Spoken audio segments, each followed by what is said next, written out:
Imagine for a moment that you are a leader. You are working through the quarter and you get disturbing news from your bosses that you're not meeting your numbers. As you look at your performers, your team, you realize that one of your top performers isn't working at the highest level possible, and it hasn't been doing so for at least 6 months. Now, you've had conversations with this individual. You're coaching them, doing all the right things, but yet they went from top performer to the lowest performers. So now you have to have that difficult conversation as a performance improvement plan. Now, we all know what a performance improvement plan is that last step before some drastic decisions need to be made. It is extremely detailed, and it definitely defines what to do and how to do it and how it's being measured. You call that person in, and you're about to have this difficult conversation with this individual that you know can't perform but is not performing. You're feeling the pressure from your bosses wanting to meet your goal and your numbers for that quarter. Now, you're a good leader. You have an open door policy. You have open communication with your teams. And because of that, this individual trusts you enough to tell you why they're not performing. They're having a lot of problems at home. At that moment, what do you do? How do you proceed? What you do next will determine where you are in that line between personal and business. And that is what we'll be discussing on today's episode of It's Personal, Not Business. Hello, and welcome to the PNB Nation, where it is all personal, not business. I'm your host, Mr. Rico, and I will be your guide through all things people and give you in-depth insights, strategies, and the secrets to behavioral dynamics to creating a common language for understanding people in and out of the workplace. So let's get started.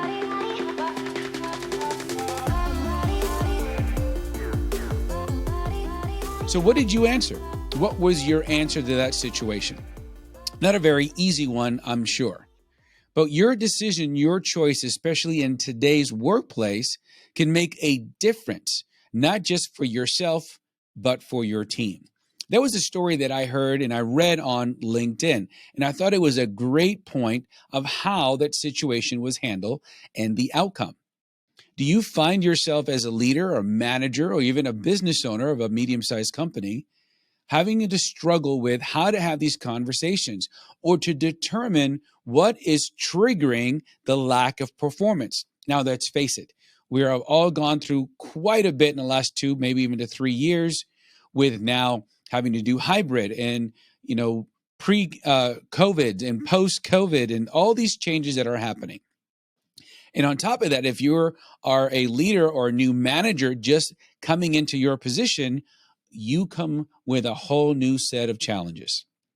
At some point in time, you are going to have this conversation. And the performance improvement plan is one of those things that help you to decide and define how do you move forward. But what I find is that too often we make the business, the numbers, that quota, the priority.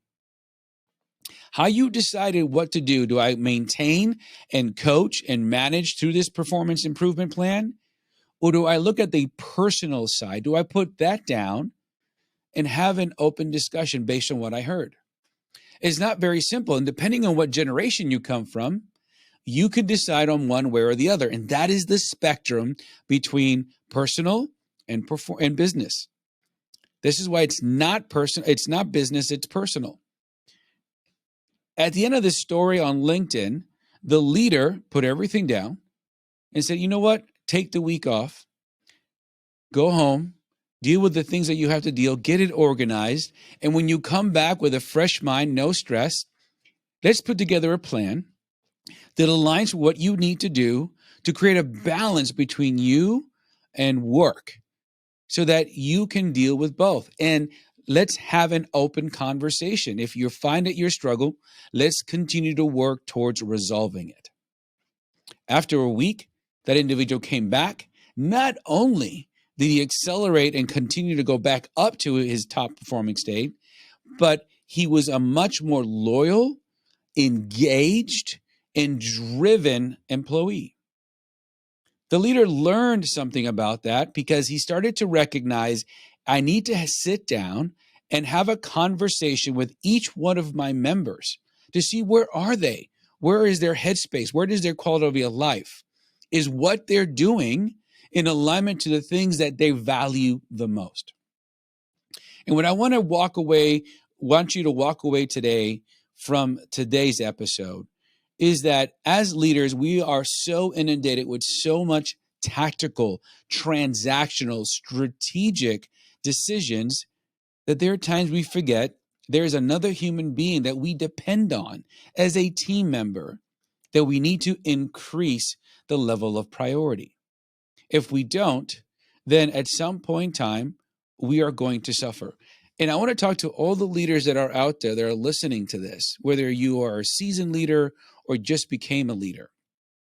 It is natural for us to take on the burden of things, to answer and solve problems, because it's a more efficient, more productive way of doing things. However, if you continue to do that and you don't allow others to engage and figure out for themselves, you're going to take on more than you should. And therefore, you're not going to be able to do the things that you were hired to do.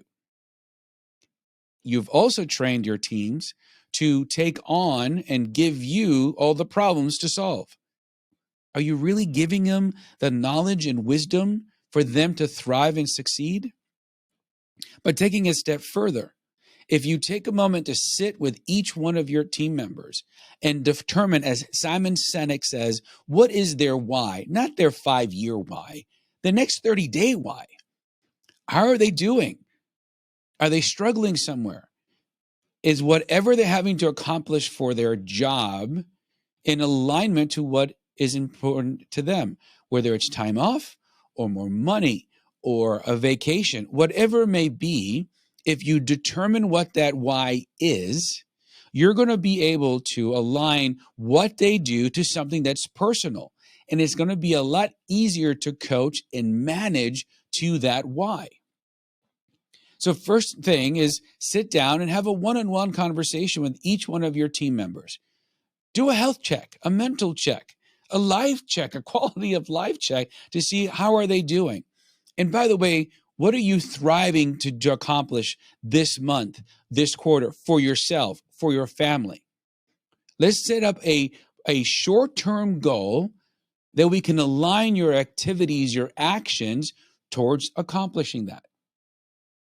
Number 2, it is high time that leaders include behavioral KPIs, not just financial, to help your top performers or individuals to know, what is that journey? What do I need to do? What does it look like as I'm transitioning and working towards this particular activity? Whether it's how they communicate, whether it's research, whether it's asking questions. It doesn't have to be a big deal. What are small things that you realize, that you see that someone could be struggling? So if you have a sales rep that is really good on the phone, but struggling on face-to-face, well, what are some of the high gain activities or some coaching tips you can provide them that they need to practice that you can create as a behavioral KPI? Could that be role playing, or how many people they met, or how much time they spent with a top performer or a mentor and learning and applying? Think about behaviorally, what can we do to improve that skill? How do we upskill that individual's ability to do their job? And the reward is connected to their why. Not everyone requires financial reward to be incentivized to do better. And third, constant communication. Understanding, asking questions, not solving the problems, is going to give you a higher performance team. This is what makes it personal and allows you to successfully do your business. Now, it is a transition. And for some of you that are listening to this today and watching me today, are going to struggle with being patient, asking questions, not trying to solve. And I understand how frustrating that is when you have all the pressure you have to do. But ask yourself this question.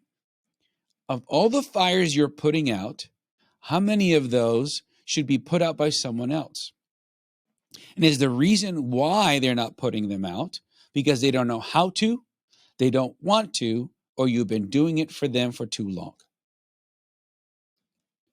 So hopefully what you get from this particular episode is to take a moment and understand that business is personal. Taking the time for people to know that you care just by asking their questions, just by being involved, just by looking out of the box to help them deal with difficult circumstances, whether they're hybrid or face to face. Take a moment to get to know them, communicate on a consistent basis, and create a plan that aligns to what is relevant and important to them. If you enjoy this particular episode, we have so much more coming. We have so many experts that are going to really help you understand the human element of business. Go ahead and hit that subscribe button so that we can continue to provide the episodes. We can grow and share with a lot more with you from what's coming from every aspect of business, of people, and performance. I'm Mr. Rico, and I look forward to seeing you on our next episode.